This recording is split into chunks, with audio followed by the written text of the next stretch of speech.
Le aprecio mucho al presidente de la Cámara de Diputados, a Santiago Krill Miranda, que me tome esta llamada telefónica. Santiago, gracias por la comunicación. Buen día, ¿cómo estás? Luis, muy buenos días y muchas gracias por la invitación. Pues bien, Luis, empezando este día con mucho trabajo en la Cámara de Diputados, ya prácticamente para irme ya a San Lázaro. Oye, dime algo. Ha habido muchas reacciones de lo que ocurrió el domingo, que por qué te sentaron en ese lugar, que por qué la ministra no se levantó cuando llegó el presidente, que si tu discurso era más como un discurso para lanzarse en la campaña o un llamado al diálogo en un momento en el cual pues está sumamente polarizante el país. ¿Qué lees de todo eso ya un poco a la distancia? O sea, ya siendo martes, ¿qué lees de todo lo que ocurrió? Porque todavía continúan reacciones al respecto. ¿Cómo fue esa toma, esa celebración de la Constitución, que por lo regular, pues hay que decirlo, Santiago, o sea, son eventos pues más bien protocolarios, es más eran eventos hasta un poco aburridos, o sea, ahora vaya que se armó la polémica en torno al tema, cuéntanos. Bueno, mira, yo creo que han cambiado las cosas, Luis.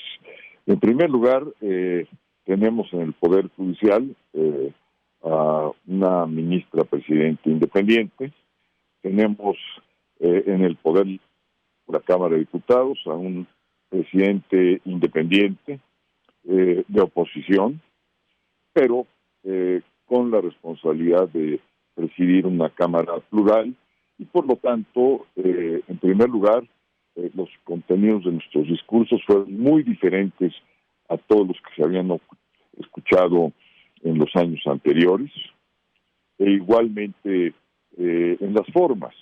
Era obvio que el presidente se sentía incómodo tenernos cerca por los motivos que fueran, él tendrá que explicarlos, pero fue muy claro el cambio de personalizadores desde que yo llegué al recinto.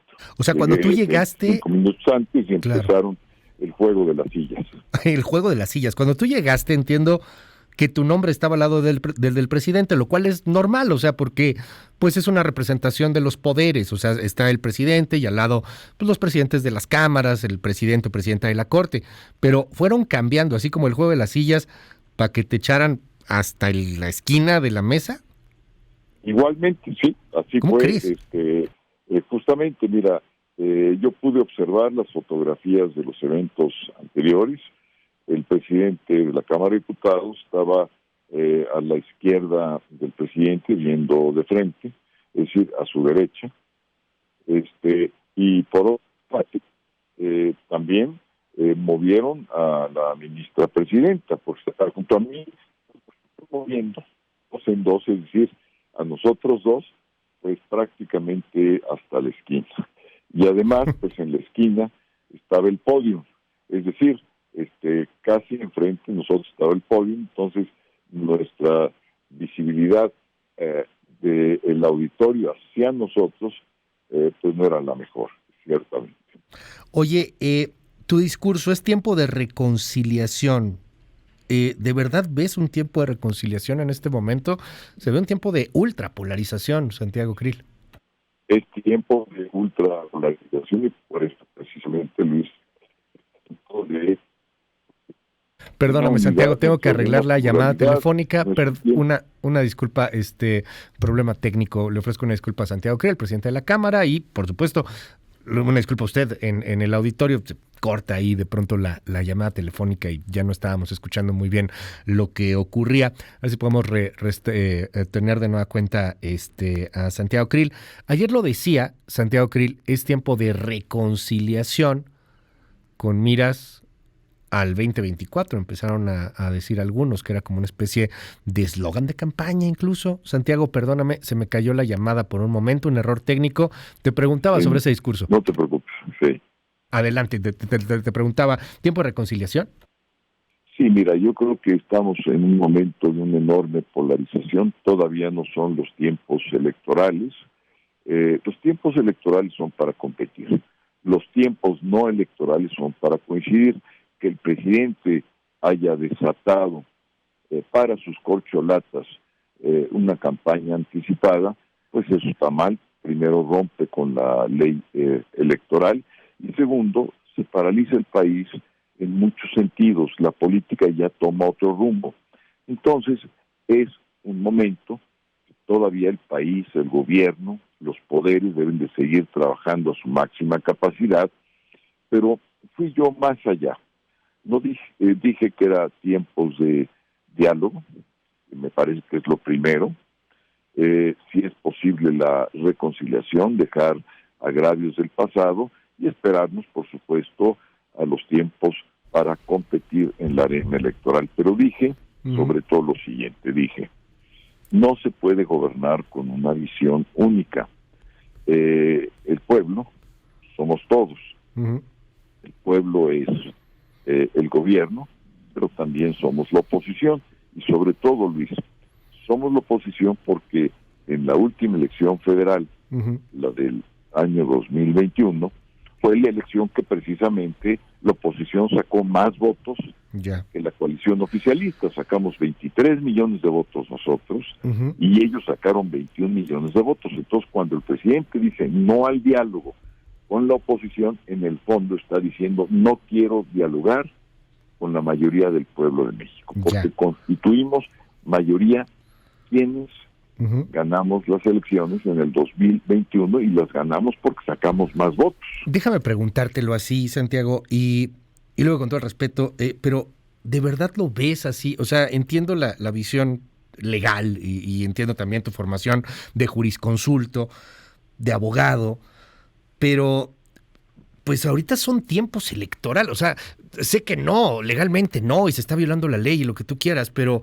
a ver, todos los días se atacan. El secretario de Gobernación, y tú fuiste secretario de Gobernación, ayer el secretario Adán Augusto López lanza un meme burlándose del libro de Lorenzo Córdoba, y luego vemos también a tu par en la Cámara de Senadores, Alejandro Armenta, diciendo que el discurso de la ministra, que además osó no levantarse cuando llegó el presidente, es, por decir lo menos, arrogante. Y van pasando todas estas cosas, y quiero centrarme en esta pregunta.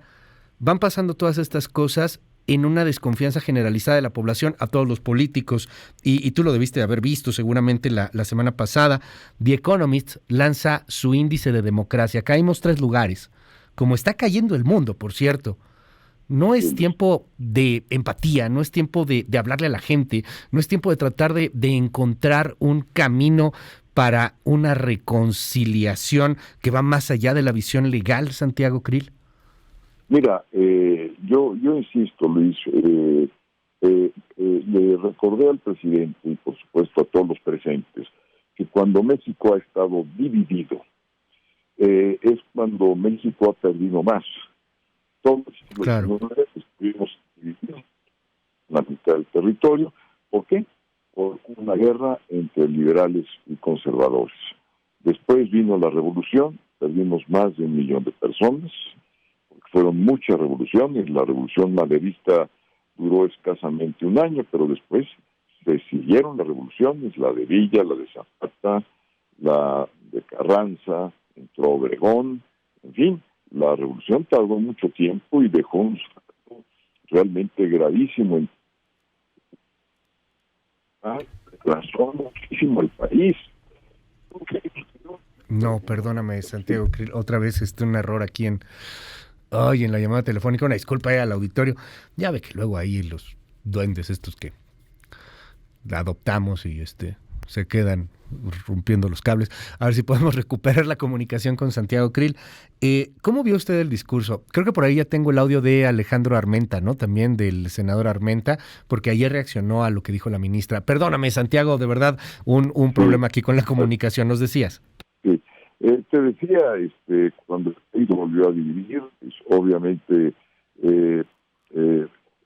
entramos en guerra, que fue la guerra de los cristeros, 250,000 muertos, y entonces cada vez que nos hemos dividido, el país se retrasa, el país pierde bienestar y pierde hasta vidas.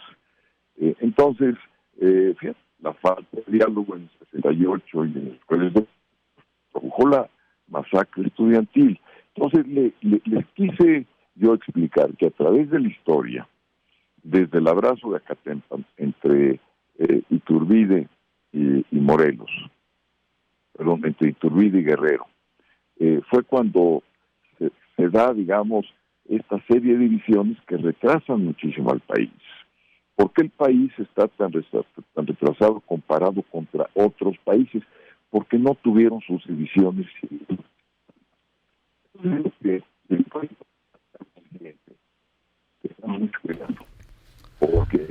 historia se puede...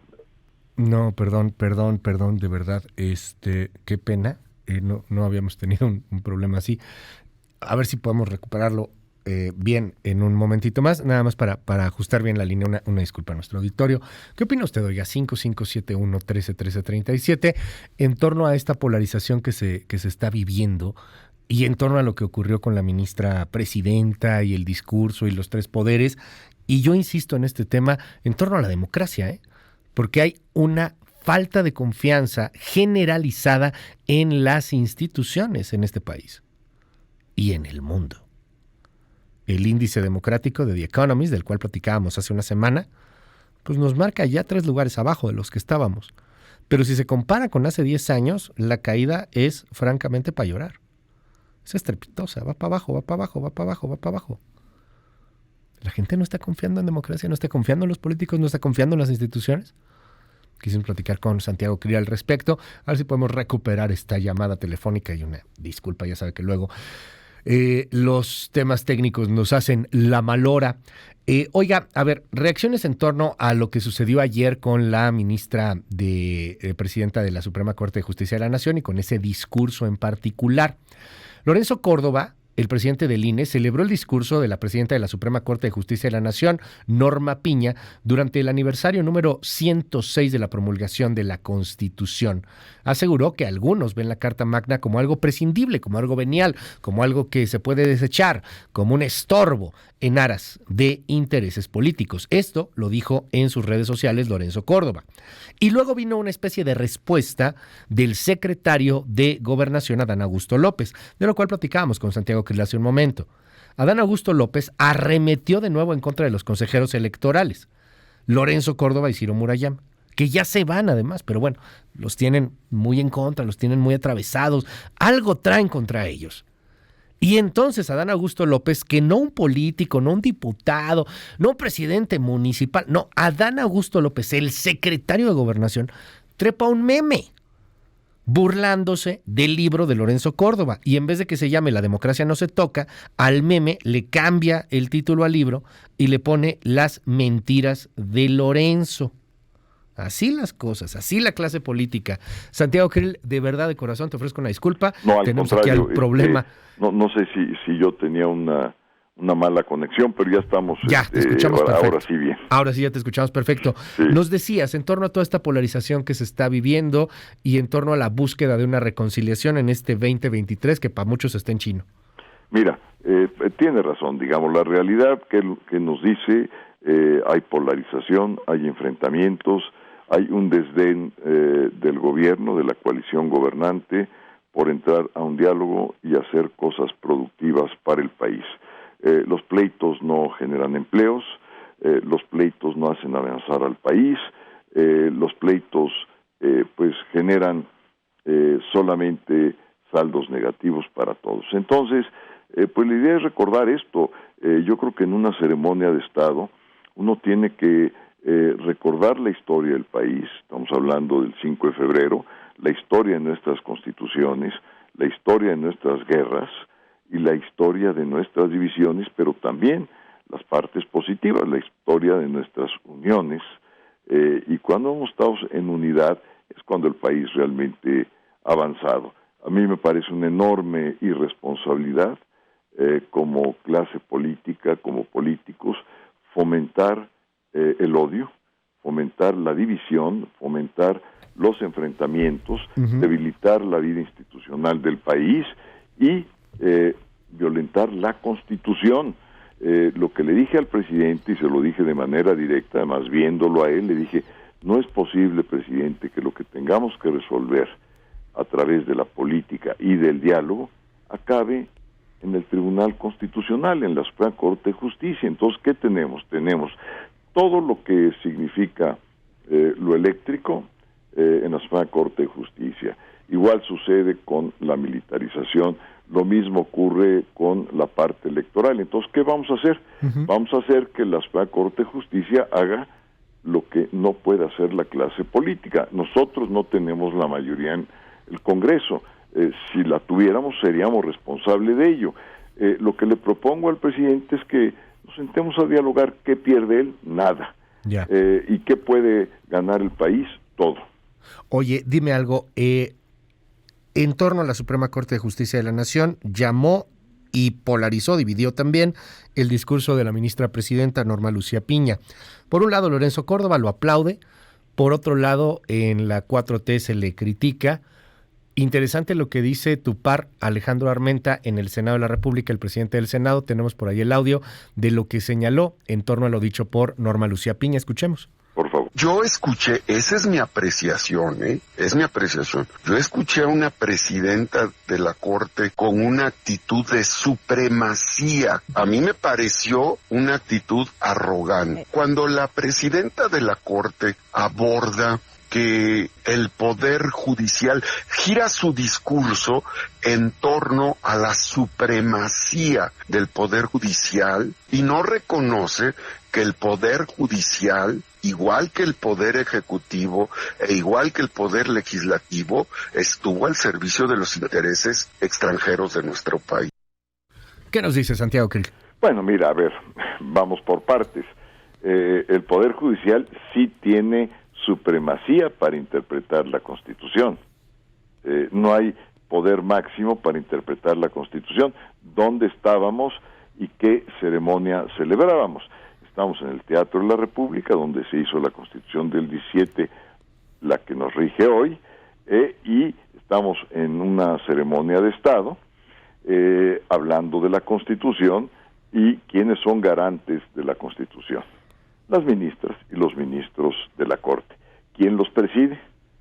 La ministra presidenta, en primer lugar. En segundo lugar, lo que molestó, en el fondo, eso no se atreven a decirlo, fue la manifestación de independencia que hace la ministra presidenta, Norma Piña. Por vez primera, en muchos años, porque también ha habido ministros presidentes con enorme independencia y han sido desdeñados por este gobierno.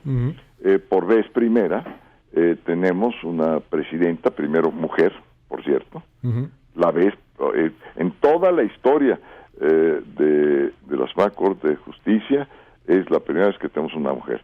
Y en segundo lugar dijo un discurso de independencia judicial, de autonomía e independencia judicial, que por cierto, Luis, son los elementos esenciales de un juzgador. Entonces, no solamente la ministra presidenta habló para el auditorio, habló para todo el Poder Judicial, que por cierto, las reacciones al interior del Poder Judicial, Luis, no tienes una idea lo contentos, lo alegres, los entusiasmados que están los jueces federales, los magistrados federales, por el discurso de su presidenta. Se sintieron representados. Y esto te lo digo porque yo soy abogado, profesor de Derecho Constitucional en la UNAM, y tengo un enorme contacto con jueces porque son amigos, con magistrados porque son colegas, damos clase en la misma Facultad de Derecho en la UNAM. Entonces, todo esto fue lo que aconteció el 5 de febrero. Tienes razón, esto no había acontecido en Querétaro, pero sucedió. ¿Por qué sucedió? Porque las condiciones del país lo ameritan. Y por lo tanto, quienes estamos a cargo de los poderes estatales, tenemos que recoger el ambiente del país, saberlo leer adecuadamente y expresar lo que es un poder independiente, un poder autónomo y un poder que juega un balance de pesos y contrapesos contra el resto de los poderes, pero también a la vez jugamos un papel de coordinación y colaboración. El sistema de división de poderes tiene esas dos características, es ser de pesos y contrapesos, pero a la vez y simultáneamente de colaboración. Por lo tanto, creo que fue exactamente lo que pasó el 5 de febrero. Hace muchísimos años no había sucedido, ya sucedió, y además sucedió pues con el rompimiento del protocolo tradicional. A la ministra presidenta Piña y a mí como representante de la Cámara de Diputados nos esquinaron, nos mandaron, ¿verdad?, hasta una esquina, bueno. Cuando ha sucedido lo contrario en otras ceremonias. Y nosotros dimos discursos muy distintos a los tradicionales, pues que hablan de lugares comunes y que en el fondo no dicen nada o que se vuelven sumisos y son loas al presidente de la República y con un servilismo que da pena en términos de una república. No lo hicimos así y eso pues ha generado una reacción muy fuerte, claro, por parte de Morena y sus aliados. Eso fue exactamente lo que sucedió. Queremos hacerle ver al pueblo de México, o yo le quiero hacer ver al pueblo de México, que existe otro tipo de discurso, otro tipo de visión, que es una visión pluralista, porque no rompe con la pluralidad, pero sí marca un camino distinto, un camino de diálogo, un camino de reconciliación, porque hay tiempos para competir, Luis, y hay tiempos para coincidir. Así es la política. La política es una actividad para buscar los intermedios entre intereses encontrados, para conciliarlos y reconciliarlos. Así se ha construido nuestra república, así se ha construido nuestra nación, y nosotros hoy nos toca ser responsables en la construcción y en la reconstrucción de nuestro país. Vamos a seguir de cerca el tema. Gracias, Santiago Krill, por regalarnos estos minutos. Al contrario, Luis, te agradezco mucho el espacio. Muchos saludos a MBS y a todo el gran equipo. Gracias, es Santiago Krill, es el presidente de la Cámara de Diputados.